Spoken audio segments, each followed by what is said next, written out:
আপনি কি আপনার সন্তানকে বিদেশে পাঠিয়ে দিতে চাচ্ছেন? বা বিদেশে সেটেল করতে চাচ্ছেন? তাহলে আজকের আমার এই ছোট্ট ভিডিও বার্তাটি আপনার জন্য।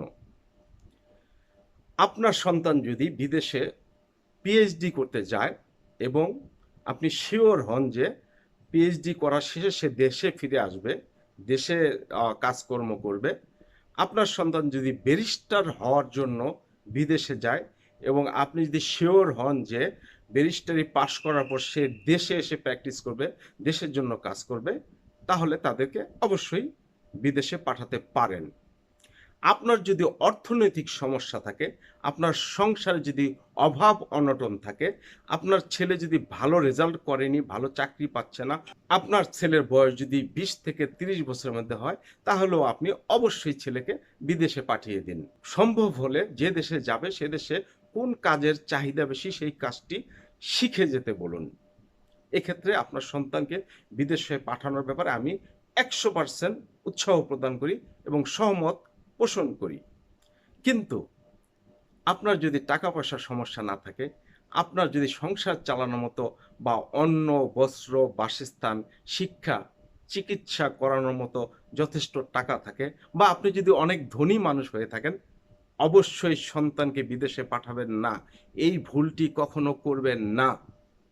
তর্ক নয়, যুক্তিতে আসুন। যুক্তি দিতে গেলে আমি অন্তত এই যুক্তির পক্ষে ২৫-৩০ টা ঘটনা বলতে পারবো। তাতে করে ভিডিওটি বড় হয়ে যাবে। আমি ওখানে যাব না। আমি মাত্র ছোট, ছোট ২ টি ঘটনা আপনাদের সামনে তুলে ধরব। কাশেম ফকির নামে এক ভদ্রলোক। ফকির মানে সে গরিব না। তার বংশই ফকির।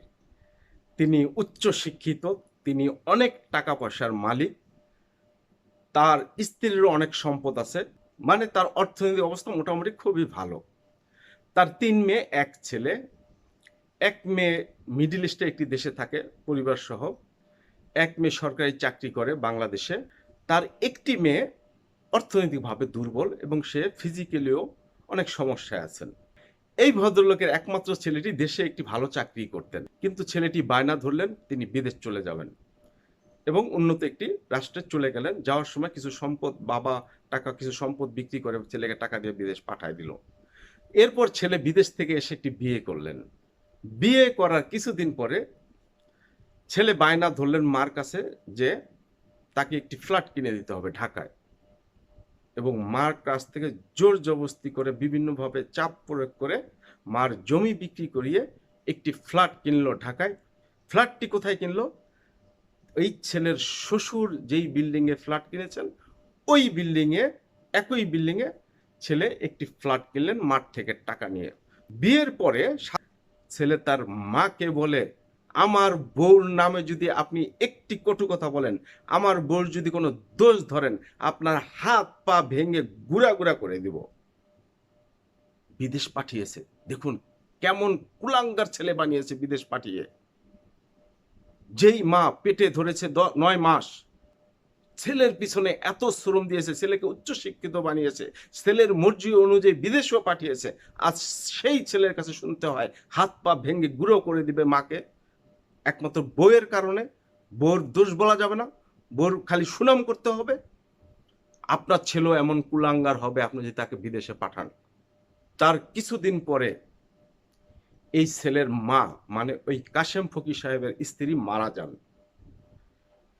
ওই যে বললাম ১ মেয়ে মিডল ইস্টে থাকে আর এই ছেলে থাকে আরেকটি দেশে। তো মা মারা যাওয়ার পর ৩-৪ দিন মার লাশ হিমঘরে রাখা হলো।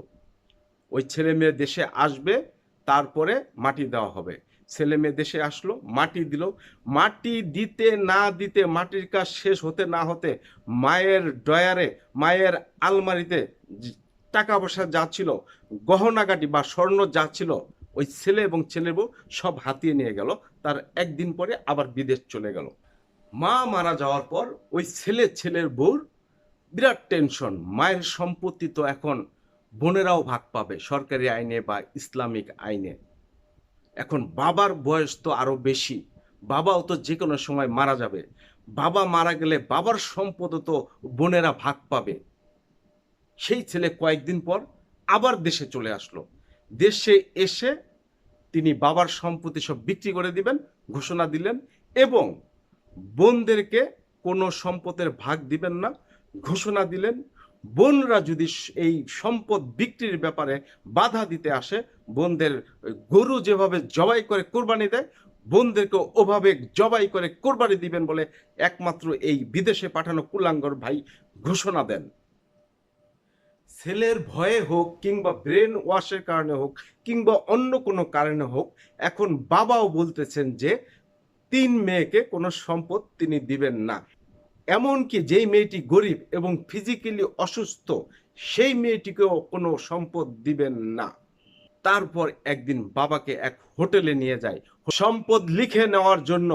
ছেলে বাবাকে যেভাবে টেনে হেঁচড়ে হোটেলের একটি কক্ষে নিয়ে যায়, সে দৃশ্যের সিসি ফুটেজ যদি আপনারা দেখেন, আপনাদের গা শিউরে উঠবে।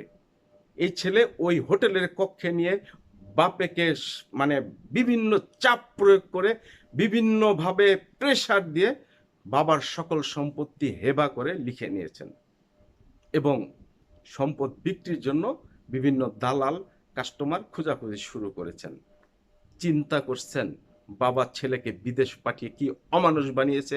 চিন্তা করেছেন বাবা ছেলেকে বিদেশ পাঠিয়ে কি কুলাঙ্গার বানিয়েছে?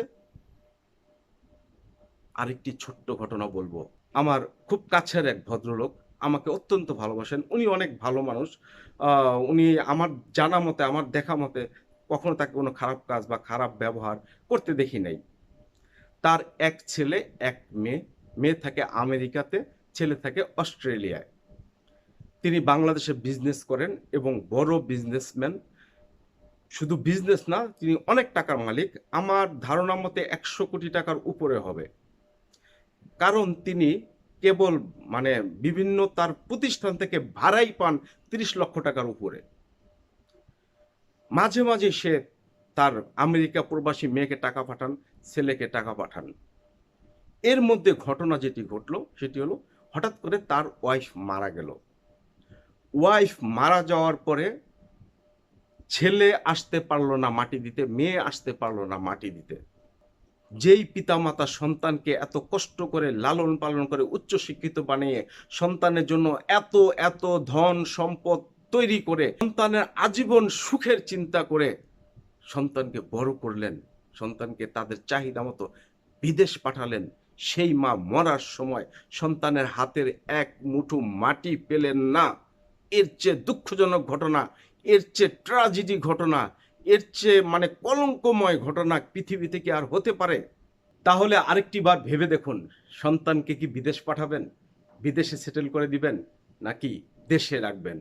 ধন্যবাদ। ভালো থাকুন, সুন্দর থাকুন, নিজেকেও ভালোবাসুন, নিজের প্রতি যত্নবান হন।